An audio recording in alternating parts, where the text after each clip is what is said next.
एक भोली भाली लड़की जिसने कभी अभिनेत्री बनने का सपना देखा था और यही सपना उसे मुंबई के कोठे तक ले आया। किसने सोचा था कि एक घर से संपन्न इस लड़की को वेश्यावृत्ति में जीवन काटना पड़ेगा, मगर बावजूद इसके वो मुंबई की क्वीन ऑफ माफिया बनी। अपना जीवन तो नहीं बना सकी मगर कईयों को निहाल कर गई। हम बात कर रहे हैं ऐसी ही एक साधारण लड़की की जिसके पति ने ही उसे गंगा से कोठे वाली गंगूबाई बनाने पर मजबूर कर दिया। इंसान अपनी मर्जी से गलत काम नहीं करता या चुनता है, बल्कि कई ऐसी परिस्थितियां उत्पन्न हो जाती हैं जब केवल जीवन यापन करना ही एकमात्र उद्देश्य बाकी रह जाता है। ऐसी स्थिति में कोई भी व्यक्ति किसी भी हद तक गुजर सकता है और कुछ भी कर गुजर सकता है। आज हम बात कर रहे हैं गुजरात के एक सम्मानित परिवार में जन्मी गंगा हरजीवन दास की, जिसकी चाह उसे जीवन के सबसे बुरे अनुभव के पास ले गई, जिसके बाद उसने कभी सामान्य जीवन की कल्पना नहीं की। गंगूबाई उर्फ गंगा का जन्म सन 1939 में हुआ था। वैसे तो वे एक संपन्न परिवार से ताल्लुकात रखती थी, मगर उनके कुछ सपने भी थे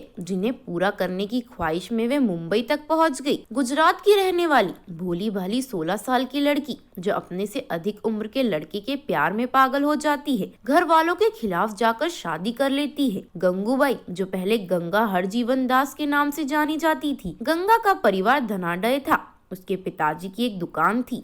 उस दुकान पर उनके पिताजी ने एक नया अकाउंटेंट रखा था जिसका नाम रमणीक लाल था, जो पहले बॉम्बे यानी कि मुंबई में रह चुका था। फिर जैसे ही गंगा को खबर लगी कि रमणीक लाल बॉम्बे रहकर आया है तो उसके मन में उससे दोस्ती करने की इच्छा हुई। बाद में ये दोस्ती प्यार में बदल गई और जब गंगा के घर वालों ने रिश्ते को नामंजूर कर दिया तो दोनों ने भागकर शादी कर ली और दोनों मुंबई जाकर रहने लगे। मगर कुछ दिनों बाद ही इस रिश्ते ने डेम तोड़ दिया जब रमणीक लाल ने गंगा को महज 500 रुपए के लिए कमाठीपुरा के एक कोठे वाली को बेच दिया और वहां से फरार हो गया।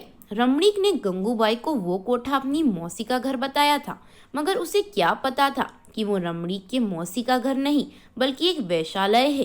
कुछ दिन रहने के बाद उसे पता चल गया कि रमणीक उस कभी भी लेने नहीं आएगा और अब इस हालात के बाद वो अब तक गाँव भी नहीं जा सकती थी। फिर बेमेन से रहने वाली गंगा ने इस वेश्यालय को ही अपना घर मान लिया। जब से गंगा उस कोठे पर आई थी तब से ही वो चर्चा में थी। उसे वहाँ सब गंगू कहकर बुलाते थे। गंगू का कोठा कमाठीपुरा में पड़ता था, जहाँ एक खूंखार गुंडा जिसका नाम शौकत खान था। उसे जब गंगूबाई के बारे में पता चला तो अगले दिन वो कोठे में पहुंचकर गंगा को घसीटते हुए उसकी मर्जी के बिना शारीरिक संबंध बनाता है, उसे नोचता है, मारता है और पीटता भी है।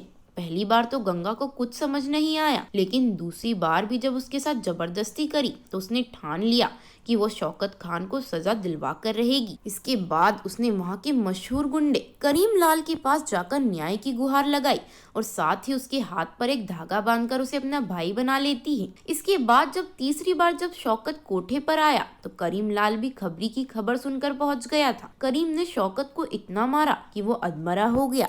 साथ में ये ऐलान कर दिया कि गंगू मेरी मुंह बोली बहन है। इसके साथ किसी ने भी आज के बाद जबरदस्ती की तो अपनी जान गवा बैठेगा। उस घटना के बाद से गंगू गंगूबाई बन गई। गंगूबाई का दबदबा इतना हो गया कि कमाठीपुरा का वो कोठा उसके नाम कर दिया गया। इसी धाक को वो बरकरार रखने के लिए उसे किसी ने राजनीति में उतरने को कहा, जिसके बाद उसका भाषण सुनने के लिए पूरा आजाद मैदान भर गया था और 1960 के सभी अखबारों के फ्रंट पेज पर भाषण भी इतना दमदार दिया था कि उस भाषण से पूरा बॉम्बे थरा गया था। आज भी किसी भी कोठे में चले जाएंगे तो गंगूबाई की तस्वीर जरूर मिलेगी, क्योंकि वेश्यालय वाले इन्हें अपना भगवान मानते हैं। तो ये थी गंगूबाई उर्फ मुंबई की लेडी डॉन की कहानी।